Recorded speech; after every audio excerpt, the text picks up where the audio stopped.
साथियों, इतिहास गवाह है कि भारतीय संतों ने योग और ध्यान के बल पर पूरे विश्व को चौंकाने का काम किया है।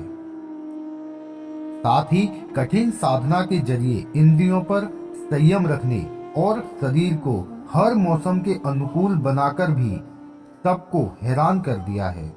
यही वजह है कि योग और आध्यात्म के मामले में भारत का स्थान शीर्ष पर है।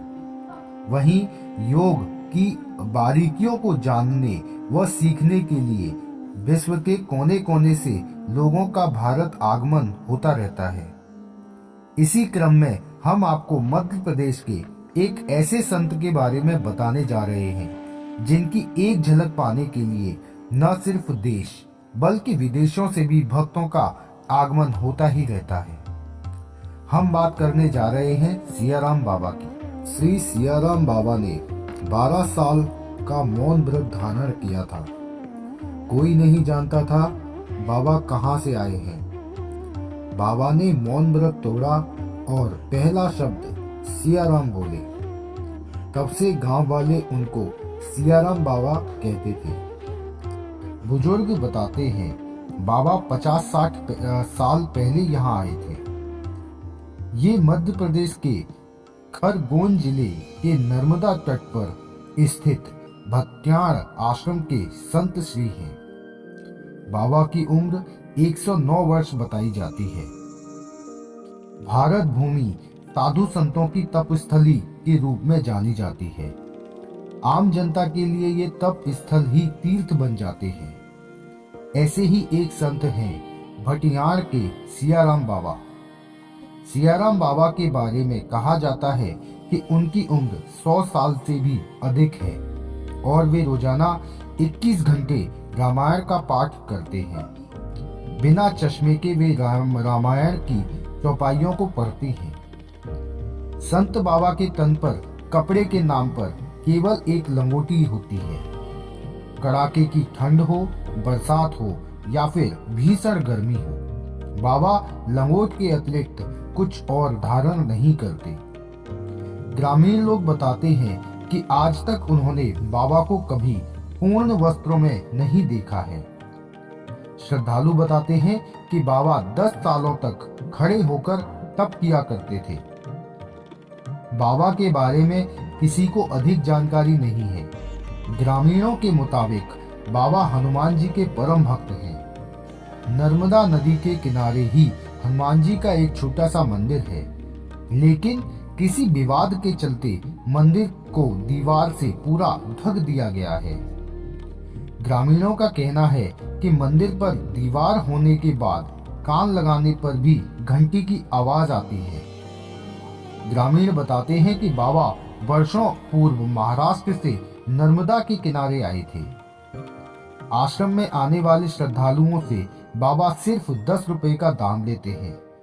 अगर कोई ज्यादा रुपए चढ़ाता है तो सेवादार 10 रुपए लेकर बाकी रुपए वापस लौटा देते हैं। तो आइए मित्रों, सियाराम बाबा के बारे में कुछ दिलचस्प और हैरान कर देने वाली बातें जानते हैं।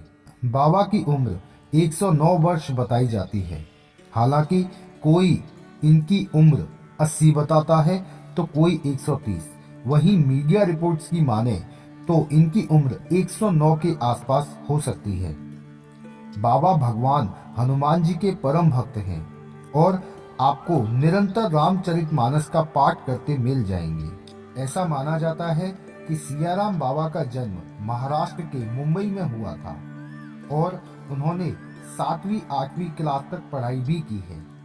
वहीं किसी संत के संपर्क में आने के बाद उनके अंदर वैराग्य धारण करने का विचार आया और उन्होंने घर त्याग दिया और तप करने हिमालय चले गए। हालांकि उनके बाद का जीवन काफी रहस्यमयी है और इस बारे में शायद ही किसी के पास जानकारी हो। सियाराम बाबा की एक खास बात यह है कि वो दान में सिर्फ 10 रुपए ही लेते हैं।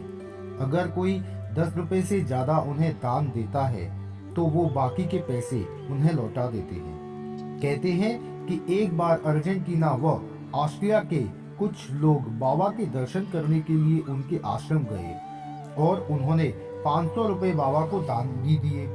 लेकिन बाबा ने 10 रुपए लेकर बाकी पैसे उन्हें वापस लौटा दिए। इसके अलावा सियाराम बाबा समाज कल्याण में भी अपनी भागीदारी देते थे।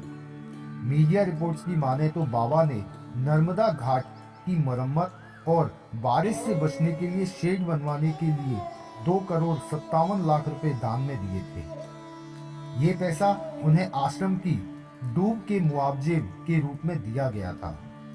साथियों, इसके अलावा उन्होंने 10 वर्षों तक खड़ेश्वर तप भी किया था। ये एक कठिन तप होता है।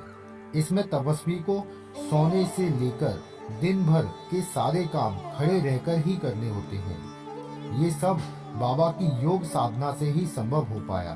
कहते हैं बाबा के खड़ेश्वर तप करने के दौरान नर्मदा नदी में बाढ़ आ गई थी और पानी बाबा की नाभि तक आ गया था, लेकिन बाबा अपनी जगह पर ही बने रहे। साथियों, आपको यह जानकर बहुत ही दुख होगा कि सियाराम बाबा अब हमारे बीच नहीं रहे। मां नर्मदा के अनन्य भक्त जो कि आज मोक्षदा एकादशी और गीता जयंती के पावन दिन सियाराम बाबा ईश्वर में विलीन हो गए। सुबह 6:10 पर उन्होंने देह त्यागी। मध्य प्रदेश के खरगोन जिले के कसरावद क्षेत्र में भटियान आश्रम में रहने वाले निमाड़ के प्रसिद्ध संत सियाराम बाबा के दुनिया भर में लाखों भक्त हैं। पिछले कुछ दिनों से वे बीमार चल रहे थे। बीते 3 दिन से आश्रम में एकत्र भक्त उनके स्वास्थ्य के लिए जाप कर रहे थे और भजन गा रहे थे। मुख्यमंत्री मोहन यादव के निर्देश के बाद डॉक्टरों की टीम उनके स्वास्थ्य पर लगातार निगरानी रखी हुई थी। उनके निधन की खबर के बाद बड़ी संख्या में भक्तों के आश्रम पहुंचने का सिलसिला शुरू हो गया है। तो साथियों, ये थी कुछ जानकारी सियाराम बाबा के बारे में। आपको अच्छी लगी हो वीडियो तो कृपया करके शेयर अवश्य करें।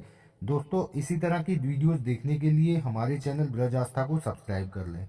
इस वीडियो में फिलहाल इतना ही मित्रों, फिर मिलेंगे अगली वीडियो में। जय श्री कृष्णा, जय श्री राधे, नमस्कार।